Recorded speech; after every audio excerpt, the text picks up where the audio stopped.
इसको तो हम एक्सप्लेन करेंगे 15.1 में मीन डेविएशन पूछा है इस क्वेश्चन का, लेकिन रिगार्डिंग मीन एक नॉलेज आपके पास होनी चाहिए, most important knowledge. If every observation, every number of mean is added by same quantity, increased by same quantity, decreased by same quantity, multiplied by same quantity or divided by same quantity, the same will happen with mean। अगर मान लो कुछ observations दिए हुए हैं और उनका mean आ रहा है 20 और हर ऑब्जर्वेशन में आप 5 ऐड कर देते हो, हर ऑब्जर्वेशन में तो मीन भी 5 ऐड करके आ जाएगा 25। आप हर ऑब्जर्वेशन में 2 का मल्टीप्लाई कर देते हो तो मीन में भी 2 का मल्टीप्लाई हो जाएगा। मीन्स एडिशन, जिसको आप इंक्रीमेंट कहते हैं, इंक्रीज कर रहे हो, सब्ट्रैक्शन डिक्रीज कर रहे हो, मल्टीप्लाई इंक्रीज कर रहे हो, डिवाइड उसका कुछ पार्ट निकाल रहे हो, कम कर रहे हो। The same happens with mean also. Is it clear? लेकिन अब ये मत कहना कि सर सारे ऑब्जर्वेशन का स्क्वायर रूट निकालने तो मीन का भी स्क्वायर रूट आ जाएगा क्या? नो। उसके पीछे मैं बार बार ये बात जो मैं आपसे बार बार रिपीट करता हूं, उसके पीछे लॉजिक क्या है उसको समझने की कोशिश करो। लॉजिक ये है,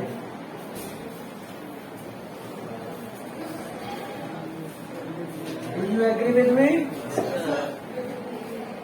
okay,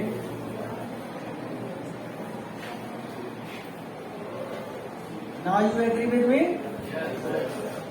This time also?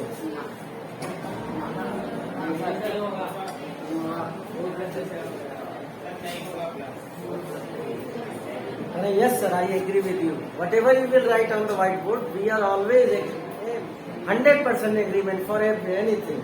You write A for basket, okay? B for apple, very nice. Proceed.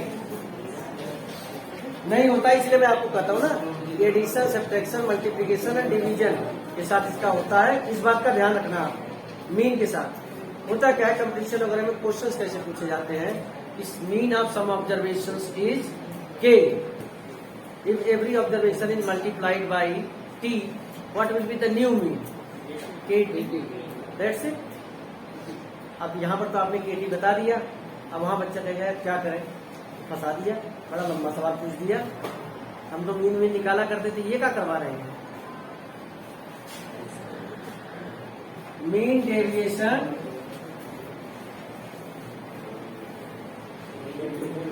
About the mean.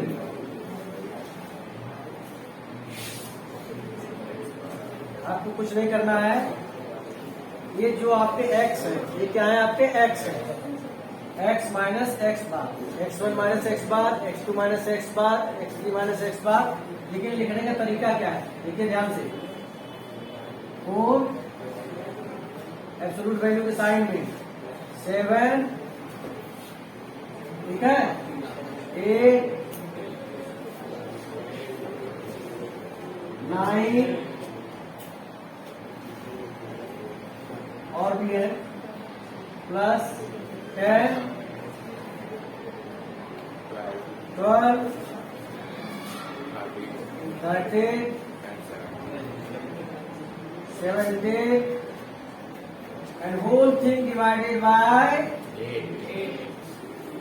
You will get 6, 3, 2, 1, 0, 2, 3, 7 divided by 8. 9 to 11, 12, 14, 17, 24, 8. This is the mean deviation about the mean. Mean deviation about the mean. ये formula जो होता है mean deviation, ठीक है, इसको जब करते हैं तो sigma i is equal to 1 से लेकर 8 तक है ना, 8 दिए हुए हमारे, x i minus x bar divided by n, जितने नंबर ऑफ ऑब्जर्वेशन है तो एक्स आई इंडिकेट करता है x1, x2, x3, x4, ये फार्मूला है। और आई 1 से लेकर 8 तक, अगर 9 ऑब्जर्वेशन है तो आप यहाँ 9 लिखते हैं। और तरीका ये है आपका, मीन डेविएशन में एब्सोल्यूट वैल्यू निकालते हैं, कोई वैल्यू माइनस में नहीं होनी चाहिए।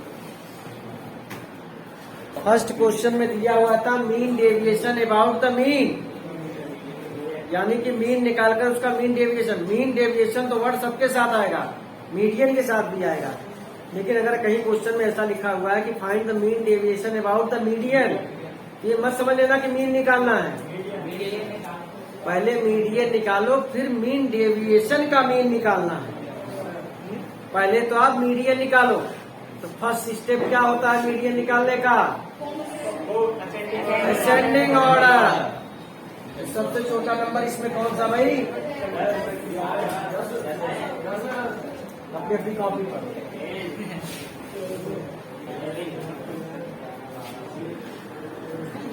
देखिए, असेंडिंग ऑर्डर में आपने लिख लिया है। असेंडिंग ऑर्डर में लिखने के बाद you have to count number of observation, कितने नंबर्स हैं, और वो होने चाहिए इसी के बराबर। अगर कम ज्यादा हो रहे हैं इसका मतलब आपसे कोई नंबर छूट गया है।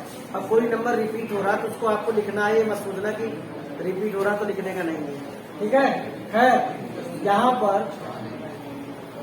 मैं अगर आपसे थोड़ा सा अलग हट के सवाल पूछ रहा हूँ, what is the mode of this observation? Mode क्या है? या मोड, हालांकि पूछने कोई मतलब नहीं है, फिर मैं पूछ लेता हूँ मोड क्या होगा। देखिए, मीन मीडियन हमेशा एक आंसर आता है, but in case of mode there can be more than one answer. So 11 2 times, 13 2 times, 16 2 times, there are 4 answers of mode. Mode means the number which occurs frequently, most, सबसे ज्यादा बार repeat हो रहा है। यहाँ 2 बार 4 number आए हैं, तो 4 के चारों मोड के आंसर में आएंगे। खैर, कितने हैं यहाँ पर कुल? 1 2 3 4 5 6 7 8 9 10 11 12। तो मीडियन के लिए क्या सिखाया आपको?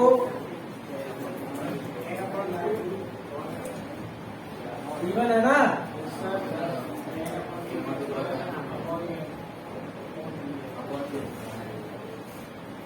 चलो पॉइंट टू डायरेक्ट लिख देता हूँ। 6th term plus 7th term divided by 1 2 3 4 5 6 13 plus 14 divided by 2। ये आएगा ना? 1 2 3 4 5 6। लो, इसका डर था वही आ गया डेसिमल में। अब mean deviation about the median. अब जो आपके ऑब्जर्वेशंस हैं उनको आप यहाँ से भी कर सकते हो, यहाँ से भी कर सकते हो, कोई फर्क नहीं पड़ता है। प्रोसेसिंग सेम वही रहेगी। क्या प्रोसेसिंग रहेगी आपकी? इसमें से इसे सेपरेट करोगे मॉडुलस के साइन, है ना? पॉजिटिव आएगा आंसर, जो भी आएगा क्या आएगा? पॉजिटिव आएगा। इसमें से इसको सेपरेट करोगे, सब पॉजिटिव आएंगे। ऐड करके अब आप मीन निकाल रहे हो। मीन क्वेश्चन क्या है? Find the mean deviation about the median, यानी जो डेविएशन है मीडियन का उसका मीन निकालिए। तो जितने एक्स आई दिए हैं, यहाँ पर भी तो यही लगेगा, एक्स आई माइनस एक्स बार नहीं, median, x i minus median, सबको ऐड करके डिवाइडेड बाय 12, जितने नंबर ऑफ ऑब्जर्वेशन है। देखिए, जैसे आपने मीन निकाला था, यहाँ पर तो mean deviation about the mean में आपने मीन निकालकर जो आपके एक्स आई थे यानी ऑब्जर्वेशन थे उसमें से मीन को सेपरेट किया था, लेकिन वैल्यू आपने एब्सोल्यूट वैल्यू दी थी। एब्सोल्यूट वैल्यू को साइन में रखा था, प्लस में आया था। यहाँ तो प्रॉब्लम कहाँ आई? सबसे पहले तो आपका मीडियन आ गया डेसिमल में, ऑब्जर्वेशन वहां थे 8, यहाँ पर है 12। अब देखिए गड़बड़ी कहाँ हो सकती है जल्दीबाजी में? यहाँ पर एक बकवा का होल्ड करो, मैं आ रहा हूँ। यहाँ पर 30 माइनस 13.5, चलो 0.5 अच्छा लिख देता है। यहाँ उसको ऐसा दिखाई देता है 4.5 आएगा, कुछ ऐसी फीलिंग आती है। चलो यहाँ नहीं आई, यहाँ पर गड़बड़ हो जाती है जब ये वाला नंबर बड़ा हो जाता है इससे। यहाँ पर जैसे ऐसा लगता है कि इसका आंसर 3.5 आएगा, जबकि इसको आप सब्ट्रैक्ट करोगे तो यहाँ पर जाता 2.5 आता है। इन बातों का ख्याल रखना पड़ता है, क्योंकि इसकी कैलकुलेशन में और इसकी कैलकुलेशन, इसको तो डायरेक्ट आप कर लोगे, इसमें तो 5 गया और 3.5 आ गया, लेकिन यहाँ पर 2.5 आ रहा है और सारी चीजें करके डिवाइडेड बाई 12 और ये आपका अप्रोक्सीमेट आंसर आ गया। अप्रोक्सीमेट इन सेंस जो कि डिनोमिनेटर में टर्मिनेटिंग नहीं हुआ है, डिनोमिनेटर के रिगार्डिंग तो आप जानते होंगे, कैलकुलेशन का इश्यू आ गया तो ये वाला कंसेप्ट भी अपना क्लियर कर लो। डिनोमिनेटर में कोई एक ऐसा नंबर आ रहा है जिसके प्राइम फैक्टराइजेशन में केवल 2 आ रहा है, केवल 5 आ रहा है, या 2 और 5 दोनों आ रहे हैं, तो डिवाइड करना वो पूरी तरह डिवाइड होगा, बट 2 और 5 के अलावा कोई और आ रहा है तो नॉन टर्मिनेटिंग है, उसको आप अप्रोक्सीमेट कर सकते हैं।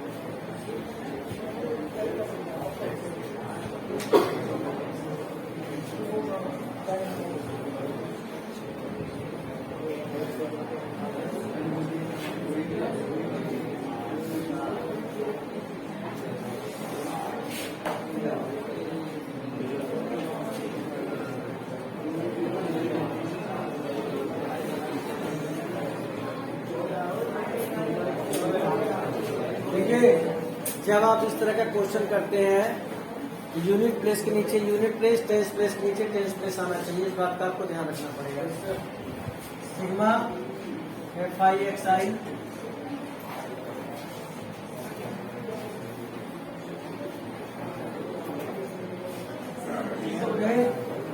थोड़ा सा मुझे स्पेस देना चाहिए था यहाँ पर भी।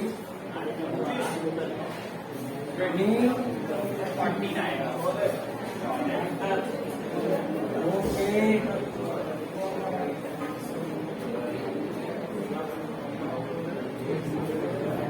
अब इसमें एक्चुअली क्या है, यहाँ तक आ गए हम, समझने की कोशिश करना। आप यहाँ पर आने के बाद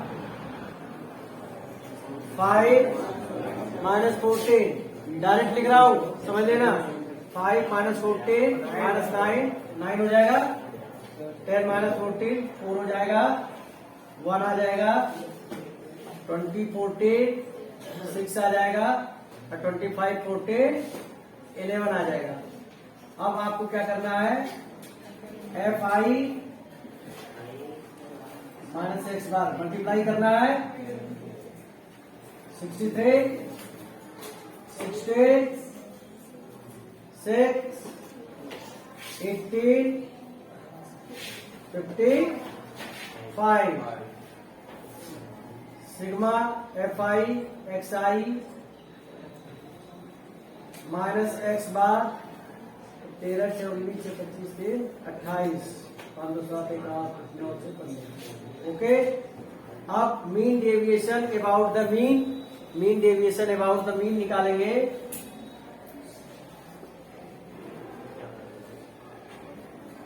अबाउट द मीन तो sigma FI/XI minus X bar upon sigma FI, इसको कैपिटल N से भी डिनोट कर देते हैं। 158 डिवाइडेड बाई 25,